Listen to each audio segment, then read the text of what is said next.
So following on from my video that I did earlier about Mike Hall, who was tragically killed in a road traffic collision while competing in the Indian Pacific Wheel Race.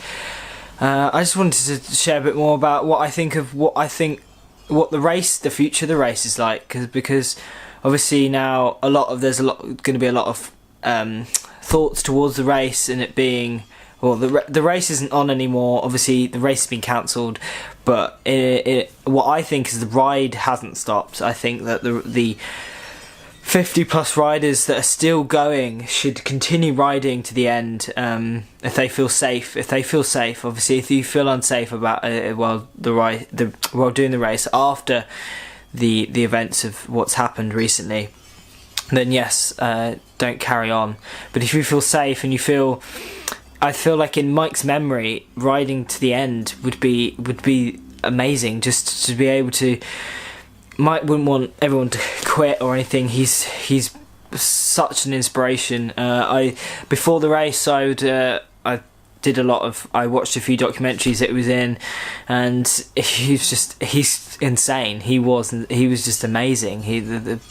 Literally balls of steel. He could ride just hundreds of kilometers a day and just keep going, and at the same time keep smiling, and he seemed like such a nice guy. And it's so sad that his life should be just taken away just like that, really. That's what could happen to cyclists all around the world. At any moment in time, we could just be killed because some driver didn't pay attention, or was looking away for a second, looking at their phone, or they were drunk, or they were high, and that's why I just don't think that driving cars, everyone will be like, well, then don't ride a bike, but the thing is, well, who's actually caused this accident? And it's the driver.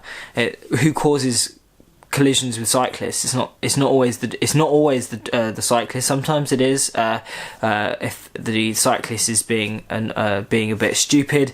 But the majority of all cyclists, we stick to the left. We don't want to be killed. Basically, we're trying to be safe. We wear high-vis clothing, and we expect drivers to respect that and give us at least, I think it's like 2 meters, or at least an arm width, arm lengths away. Well, more than that, because if you can touch the car, basically, if you could touch the car's too close. And it literally is only a few more seconds you may have to wait to overtake the cyclist, but it's so much worth it than trying to overtake them dangerously. And with the race, a lot of people I've seen a lot of people already saying this race is a dangerous race. But these guys were just riding bikes, just like anybody would be riding a bike or any day of the year. Basically, all they were doing was riding in the name of Indian Pacific Wheel Race.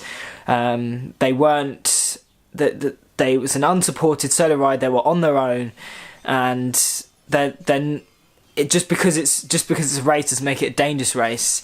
It obviously makes that part of Australia quite dangerous. I don't know. I've never ridden in Australia, but it's just deeply sad, and just such a wake up call. Like when I said it hit me hard, it hit me because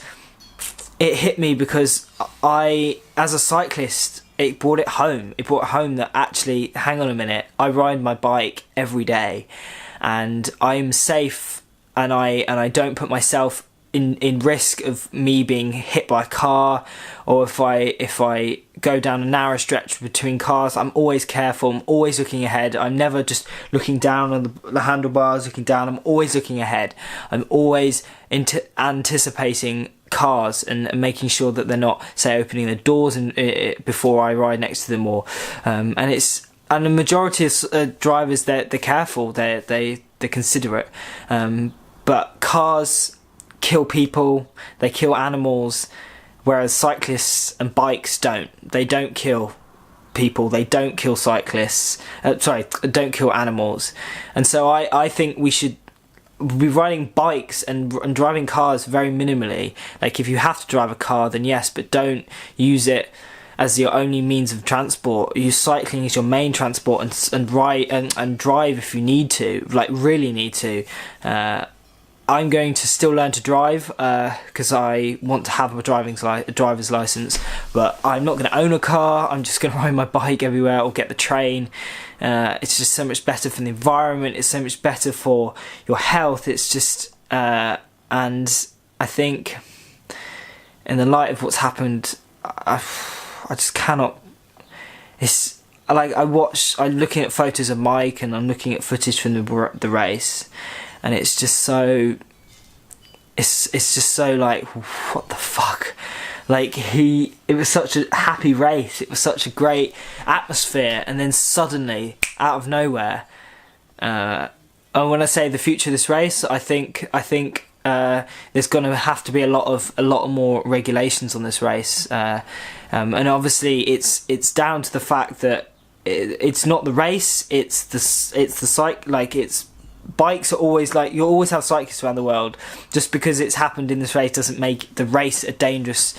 Indian Pacific Wheel Race isn't dangerous, but I do think that there is going to be a lot of reluctancy about the race next year, and a lot of people are going to be riding in memory of Mike, and I think that's fantastic. I think we need to carry on his legacy and just ride bikes. That's what he loved to do. He died doing what he loved to do, and there isn't many of us that can say that. And he just loved racing. He won the World Cycle Race. He won the Trans Am, which is the race across America. Not race across America, that's a different race, but it's a race. It is a race across America, and the Tour Divide.